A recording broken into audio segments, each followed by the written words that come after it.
Estamos considerando la subida de Jesús a Jerusalén con decisión. Después de haber enseñado a sus discípulos el lema de su vida, el Hijo del Hombre no ha venido a ser servido, sino a servir y a dar su vida en redención de muchos. El Señor sale de Jericó dirigiéndose hacia Jerusalén, donde morirá después de haber anunciado por 3 veces a los discípulos que moriría en la cruz. Pero después de cruzar esa ciudad intermedia, Jesús iba con sus discípulos, nosotros en nuestra oración vamos acompañándolo. La comitiva escuchó los gritos de un pordiosero ciego. Hijo de David, Jesús, ten compasión de mí. Nos podemos recordar que la semana pasada habíamos visto que Jesús de alguna manera había regañado a los discípulos más íntimos, a Juan y a Santiago, porque no habían comprendido el anuncio de la pasión. Antes había sido regañado Pedro, ponte detrás de mí, Satanás. O sea que el ambiente no estaba como para mucho diálogo, pensarían algunos, después de esa reconvención que habían sufrido en la escena anterior, cuando Jesús los reprendió por discutir sobre cuál de ellos sería el mayor. Quizá por eso fustigaron un poco al mendigo para que callara, para que no incomodara al maestro, que bastante apesadumbrado estaba ya como para cargarle con más peticiones inoportunas. Muchos lo increpaban para que se callara, dice el Evangelio. Los apóstoles querían silenciarlo, como habían hecho con los niños que alababan a Jesús en otra ocasión. Comentando esta escena y esa actitud de los discípulos, el Papa Francisco se basa en ellos para criticar a los cristianos. Cuando nos ufanamos de nuestra propia relación con el Señor y nos desentendemos de las necesidades de los otros, de la gente que grita buscando a Dios. Podemos hacer examen si no somos un poco así, si no nos ufanamos de que tenemos un trato íntimo con Jesucristo y no nos importa lo que pase con los otros. Pero él gritaba más: Jesús, Hijo de David, ten compasión de mí. Y entonces pues llega un momento en que ya los apóstoles no lograron disimular el ruido, que el maestro no se enterara, hasta que él mismo se paró y dijo: llámenlo. También nosotros en nuestra oración acompañamos a Jesús como los discípulos, y como ellos a veces queremos responder por él, pero no lo hacemos con su misericordia, sino con nuestra tosquedad. Entonces, como estamos hablando con él, digámosle: Señor, queremos seguir más cerca de ti, para aprender de tu ejemplo, atender con el mismo cariño, con la misma misericordia a todas las personas, para saber que todas son importantes para ti, que te preocupas por cada una y nos pides que las llamemos. Contágianos, Señor, esa preocupación por las almas. Ellas están gritando como ese ciego. Él gritaba más. Gritaban que quieren verte. Podemos pensar, por decir algo, nuestros compañeros de trabajo, de curso, nuestros vecinos, nuestros amigos de toda la vida, están pidiendo a gritos que los acerquemos a la misericordia divina, que experimenten ese perdón de Dios en el sacramento de la confesión. Quizá no lo dicen con esas palabras, pero sabemos cuánto lo necesitan. Y nosotros, por el contrario, a veces no queremos complicarnos la vida, nos regodeamos con ese creernos mejores, porque Él nos ha dado tantos dones, nos ha tenido más misericordia. Sugiérenos, Señor, en este momento cuáles son esas personas en las que quieres lucirte, hacer milagros contando con nuestra ayuda. Traigamos a la oración en nuestro diálogo con el Señor a quienes queremos ponerle en su presencia para que Él los bendiga, para que Él les dé su gracia, para que Él los acerque más a su corazón. Personas que quizá se han alejado un poco o que no responden tan bien como uno esperaría o que, bueno, sencillamente están lejos y entonces están necesitando esa intercesión. Esa es otra oración de la que habla el Papa Francisco, la oración de intercesión. Pedir nosotros por ellos. El Señor nos pone de alguna manera como intermediarios entre Él y ellos. Pero también si estamos atentos, de pronto Él nos sugiere algún nombre, algún amigo, algún primo, algún vecino, algún compañero, como diciendo, te encargo a fulanito.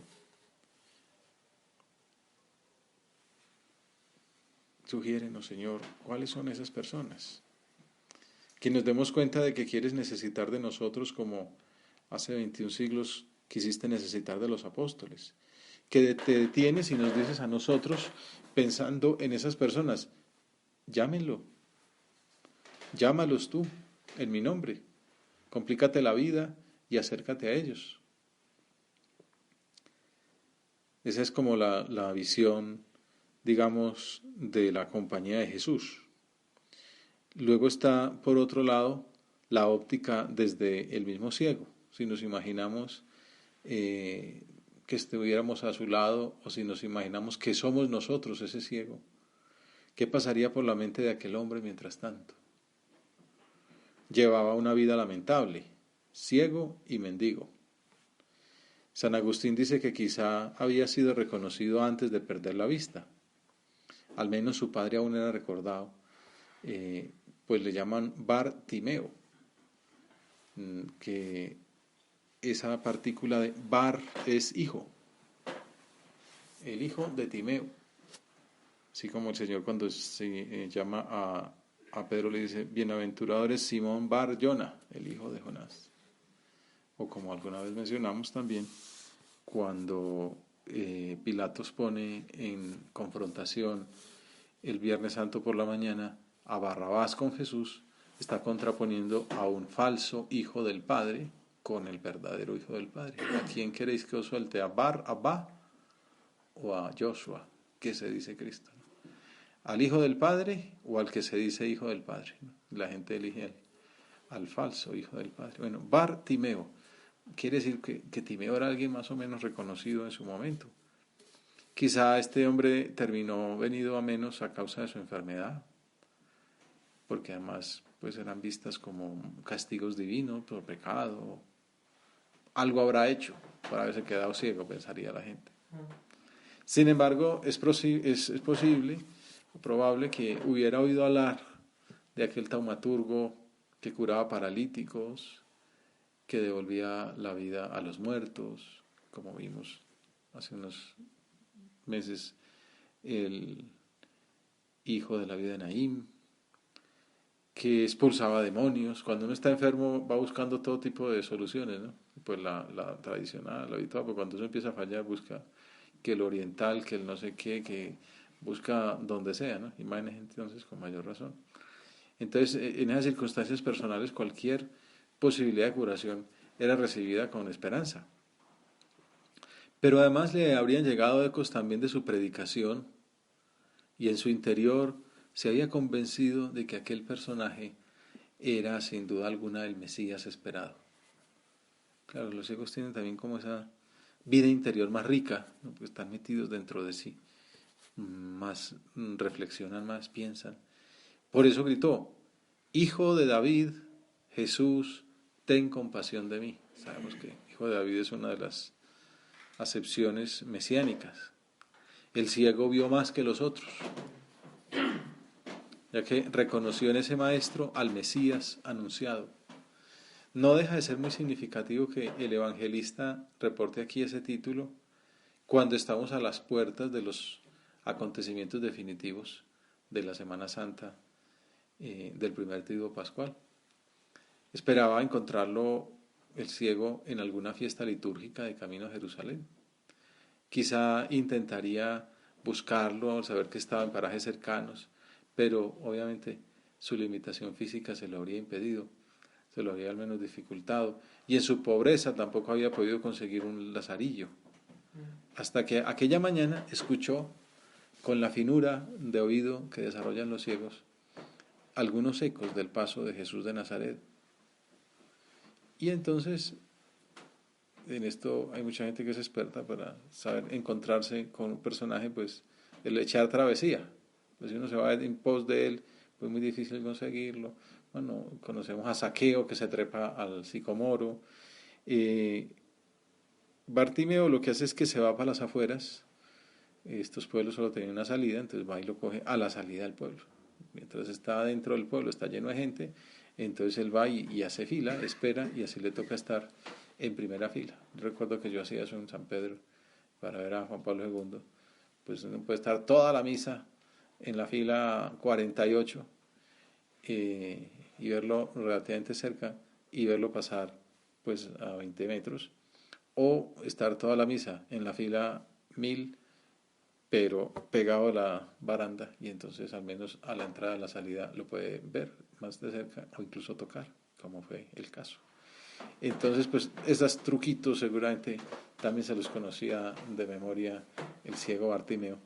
Y entonces decidió esperarlo en las afueras de la ciudad para garantizar un encuentro personal, sin el barullo de la gente, en un sitio que quizá conocía como un buen lugar para pedir limosna, probablemente en el giro de la carretera, para darle tiempo al caminante de compadecerse de él. Tú y yo también somos ciegos. ¿Cuántas cosas grandes que no vemos? Porque nos lo impide la ceguera de nuestro egoísmo, de nuestra vanidad, de nuestra sensualidad, de nuestra pereza. Seguramente tiene la experiencia de los carros cuando se complica la visión. Aquí es muy fácil eso por las mañanas porque se levanta uno, el carro está hecho un freezer ahí, y entonces te montas, pero está el tema pues de la diferencia de temperatura afuera y adentro. La única manera de ver es congelarse, y entonces ahí sí el vidrio más o menos se ve.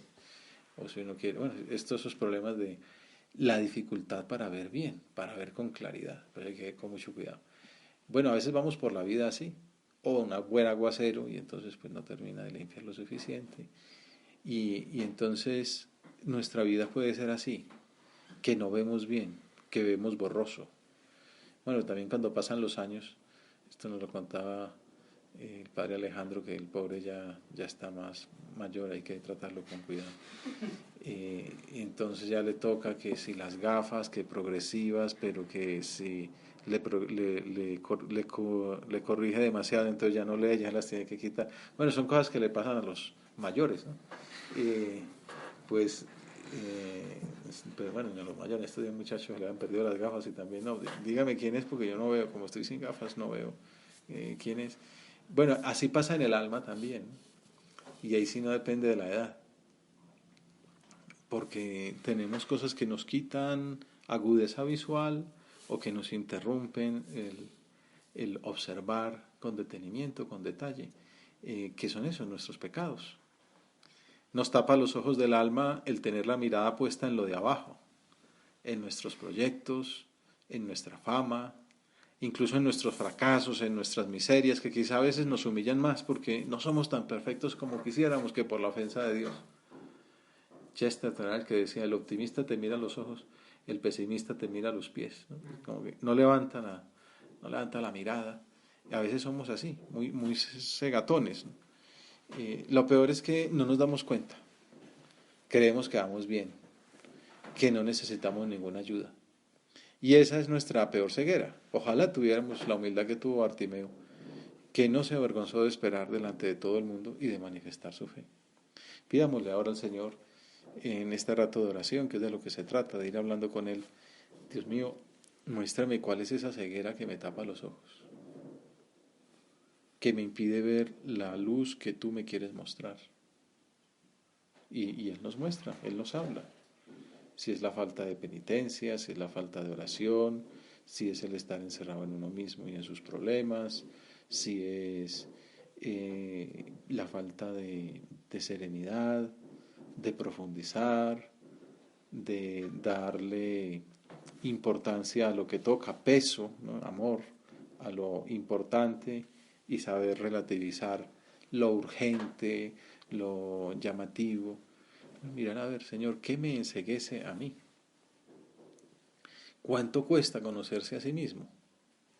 Supliquémosle esos dones del Espíritu Santo, su luz, para llamar las cosas por su nombre, para decir que esto es pecado, que esto es virtud, que esto es defecto, que esto es pereza, que esto es comodidad, que esto es egoísmo, para ir a la raíz de nuestros defectos y poder luchar en los puntos donde Él desea que nos esforcemos, que nos enfoquemos. En el caso de Bartimeo, como en casi todos los milagros, la virtud central de la escena es la fe. Esa virtud teologal tan importante que fue la primera virtud que afrontó Francisco en sus encíclicas, porque en realidad lo había heredado de Benedicto, que había hecho una encíclica sobre el amor, en primer lugar, al inicio de su pontificado. Luego la complementó con la esperanza y la de la fe ya se le quedó en el borrador cuando renunció. Pero antes de renunciar, la última etapa de sus audiencias de los miércoles fue precisamente sobre la virtud teologal de la fe.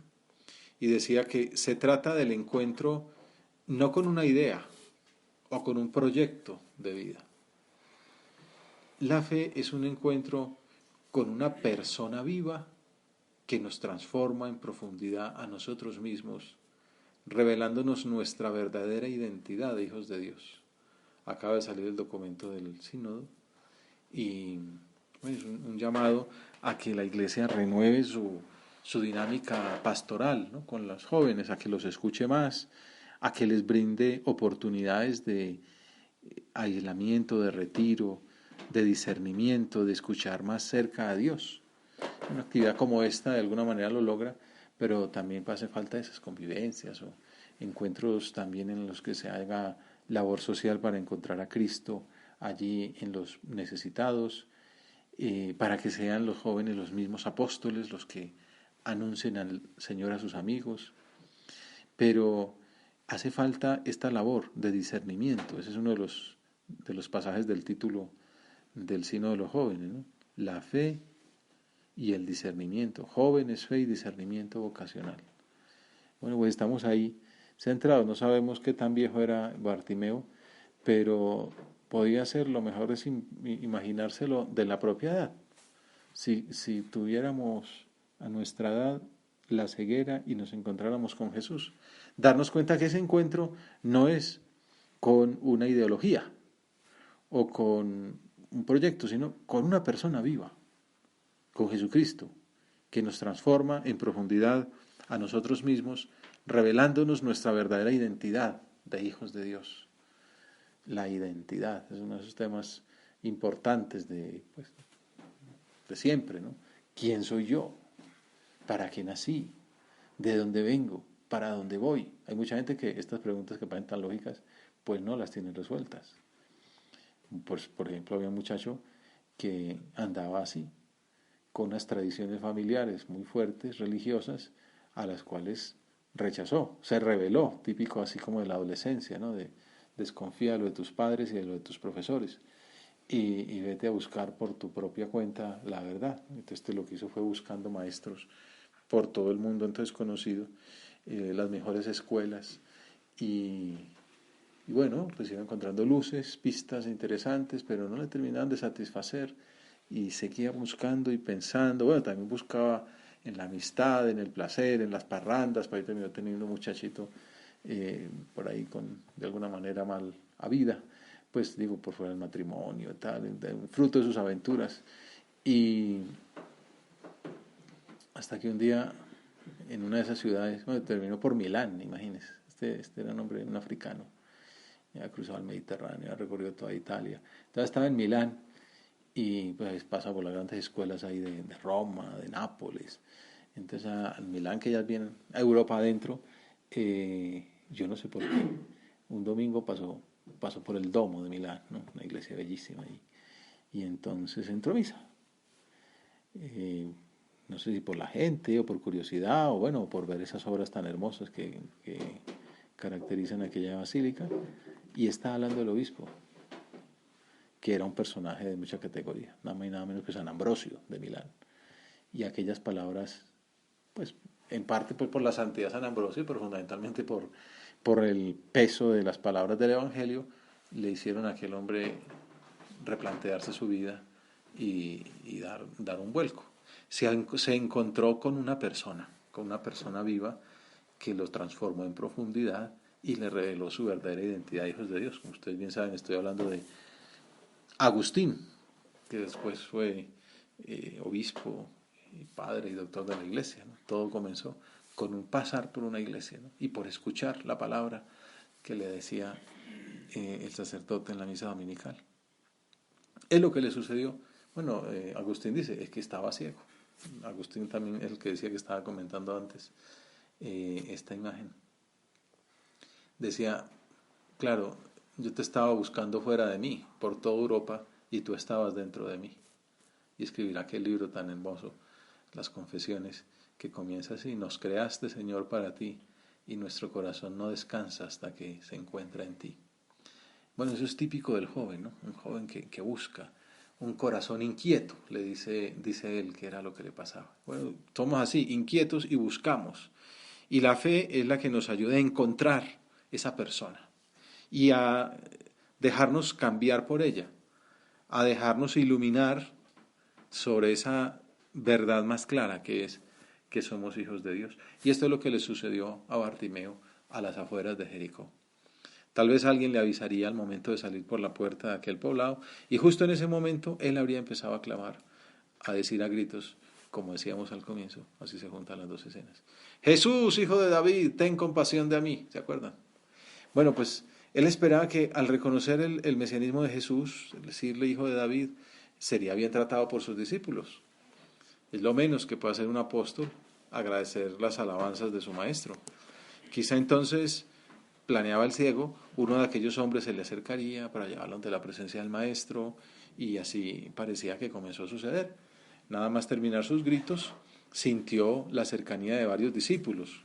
Judas podía haber sido uno de ellos, y experimentaría la felicidad de pensar que todo salía según sus planes, a pedir de boca. Sin embargo, no fue así, como hemos visto, sino todo lo contrario. Muchos le reprendían para que se callara, dice el Evangelio. Pero él ya tenía bastante experiencia con ese tipo de reproches. Y en esta circunstancia confiaba en que había mucho en juego: estar cerca del Mesías, del Hijo de David, poderlo tocar, escucharlo, hablarle. Para ello es muy importante tocar, ¿no? Porque ya que no ven. Y ¿por qué no? Pedirle cara a cara el milagro de la curación, recobrar la vista, viéndolo de frente a él. Que lo primero que viera al recuperar la visión fuera al Hijo de Dios. Por eso él gritaba más: Hijo de David, ten compasión de mí. De repente escuchó que la multitud se callaba. Sintió que era el centro de atención. Y una persona que llevaba un traje amplio podía escuchar cómo el viento desplegaba su manto. Se dirigió a él con voz potente: Ánimo, levántate, que te llama. El maestro le esperaba, pero quiso probar la fe del ciego, forzar su constancia. Lo hizo esperar un poquito, como comenta San José María, que en el número 195 de Amigos de Dios y Siguientes hace una glosa muy bonita de esta escena. Dice: es la vocación cristiana. Ánimo, levántate, que te llama. Pero no es una sola la llamada de Dios. Considerad además que el Señor nos busca en cada instante. Levántate, nos indica. Sal de tu poltronería, de tu comodidad, de tus pequeños egoísmos, de tus problemitas sin importancia. Despégate de la tierra que estás ahí, plano, chato, informe. Adquiere altura, peso y volumen y visión sobrenatural. Ánimo, levántate, que te llama. De eso nos habla el Evangelio. ¿Cómo respondió Bartimeo a esa indicación de Jesús? ¿Cómo hubiéramos respondido tú y yo, que estábamos pensando ser un poco el ciego que le pedía al Señor? Quizás nos habríamos lamentado porque no nos escuchó, porque no había dado una orden perentoria que supusiera el milagro de la curación. Tal vez quedaríamos estáticos a la espera de que manifestara su misericordia ante un pobre desvalido. En cambio, el ciego reaccionó de una manera completamente distinta. Abandonó su vida anterior de mendigo. Dice, soltó el manto. Esa pieza representa todo lo que le aferraba al mundo. Imaginémonos cómo sería de sucio, de el olor apestoso, los remiendos que tendría, lleno de arena, de hierbas, de pulgas, pero era su tesoro para las noches de frío, para esconderse camuflado de los niños malvados que se burlarían de su condición y quizá le tirarían piedras. Ese manto era como lo que lo amarraba a su vida interior, a todo lo que había experimentado antes de su encuentro con Cristo. Era como el carné de identidad de lo que era antes de esta escena. Sin embargo, de frente al maestro que le llamaba, ánimo, levántate que te llama, su reacción fue inmediata, soltó el manto. Pensemos en nuestra situación personal, en ese manto que nos arroja, quizá, que nos impide volar. Pensemos en la llamada que nos hace el Señor y cuál es ese manto.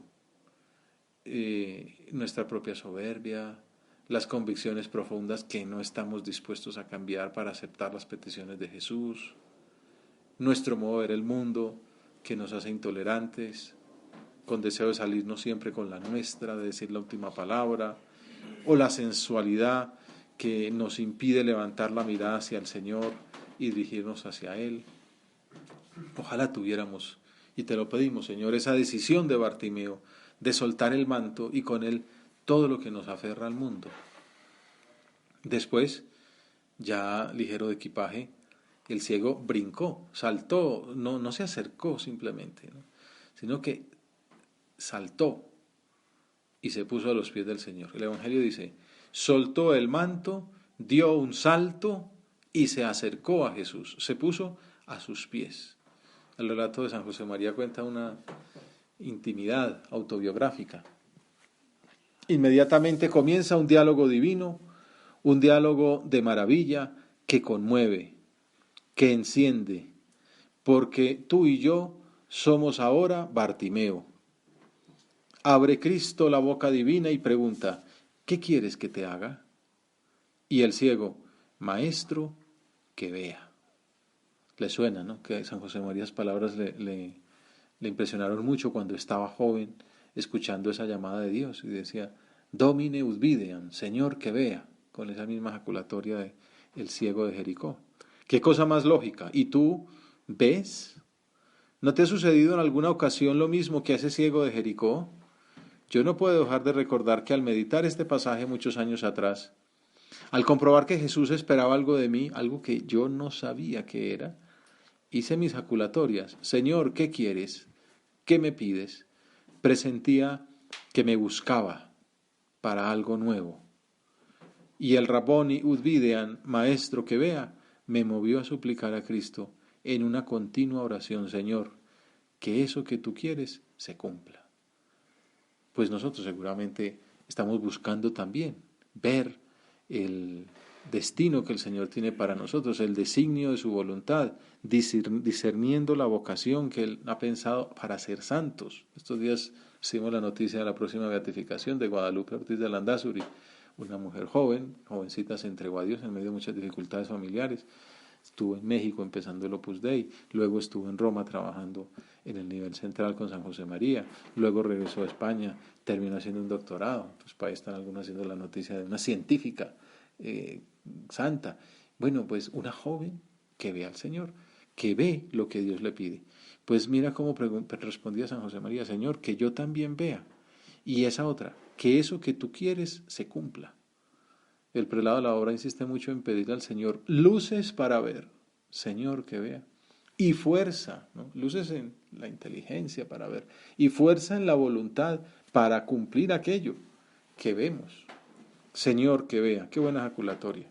Una petición simple, pero que a tantas almas les ha servido para discernir cuál es la voluntad de Dios sobre la propia vocación. Yo recuerdo que a mí también me la recomendaron en su momento cuando empecé a buscar a ver qué era lo que el Señor me pedía. Señor que vea. Oración que debe ir unida al deseo de cumplirla. Señor, que eso que tú quieres se cumpla. Jesús le dijo, anda, tu fe te ha salvado. y al momento recobró la vista y le seguía por el camino. El ex ciego no se quedó regodeándose de su nueva situación, ni volvió a casa para compartir con sus parientes la buena nueva. Manifestó su gratitud acompañando al Señor. La escena comenzaba con Bartimeo sentado al borde del camino, pidiendo limosna. Después del encuentro con Jesús concluye, y lo seguía por el camino. Es la manifestación práctica de las palabras del Señor. Tu fe te ha salvado. Lo cual implica mucho más que recibir la luz para los ojos. Es hacerse capaz de emprender una vida nueva, siguiendo de cerca al Señor. Luz para ver y fuerza para seguir al Señor por el camino. Seguirle en el camino, concluye San José María. Tú has conocido lo que el Señor te proponía y has decidido acompañarle en el camino. Tú intentas pisar sobre sus pisadas, vestirte de la vestidura de Cristo, ser el mismo Cristo. Pues tu fe en esa luz que el Señor te va dando, ha de ser operativa y sacrificada. No te hagas ilusiones. No pienses en descubrir modos nuevos. La fe que Él nos reclama es así. Hemos de andar a su ritmo con obras llenas de generosidad, arrancando y soltando lo que estorba. A la Virgen Santísima le pedimos que interceda ante el Señor para que nos aumente la fe y la esperanza, y le pidamos ver su voluntad para que dejemos los mantos que nos aferran a nuestros caprichos, demos un salto hacia Jesús y lo sigamos por el camino, tomando nuestra cruz de cada día.